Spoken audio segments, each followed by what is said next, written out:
అమ్మవారి సన్నిధిలో ఎంతో వైభవంగా శాకంబరి ఉత్సవాలు రెండో రోజు బుధవారం కొనసాగుతున్నాయి. అమ్మవారిని దర్శించుకునేందుకు వివిధ ప్రాంతాల నుంచి భక్తులు పెద్ద ఎత్తున తరలివస్తున్నారు. శాకంబరి ఉత్సవాలు గురువారం ఉదయం 9:30కు మహాపూర్ణాహారతితో ఉత్సవం పరిసమాప్తి అవుతుంది. కన్నుల విందుగా ఇంద్రకీలాద్రిపై రెండో రోజు అలంకరణ చేశారు.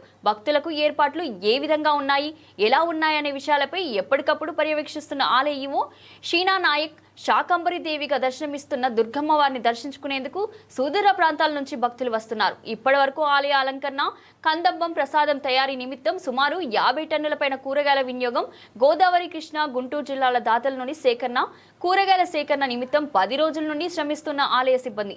ప్రధాన ఆలయంలో శ్రీ కనకదుర్గ అమ్మవారు మహామండపంలో ఉత్సవమూర్తి, ఉపాలయాల్లో దేవతామూర్తులంతా హరితవర్ణంతో విరాజిల్లుతున్నారు.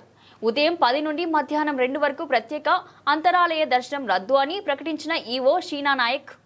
భక్తుల రద్దీ దృష్ట్యా దేవాలయ సిబ్బందికి ప్రత్యేక విధులు కేటాయింపు. 3వ రోజు ముగింపు రోజు పెద్ద ఎత్తున భక్తులు దర్శించుకునే అవకాశం. భక్తులకు కదంబ ప్రసాదాన్ని అందిస్తున్నారు. నిన్నటి నుంచి మనకు శాకంబరి ఉత్సవాలు ప్రారంభమైనాయి.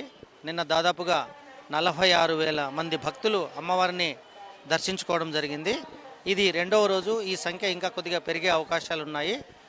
మీరందరూ చూశారు, ఈరోజు శాకంబరి ఉత్సవాలు రెండవ రోజున మొత్తంగా 24 టన్నులు అంటే 24,000 కేజీల వరకు కూడా మనము ఇక్కడ డోనట్స్ రైతులు ఎవరైతే ఇచ్చారో వాటికి సంబంధించి మొత్తం కూడా మనం పూర్తిగా టెంపుల్ అంతరాలయము బయట మొత్తం ప్రాకారం అన్నీ కూడా మనం నీట్గా పేర్చి పెట్టాము.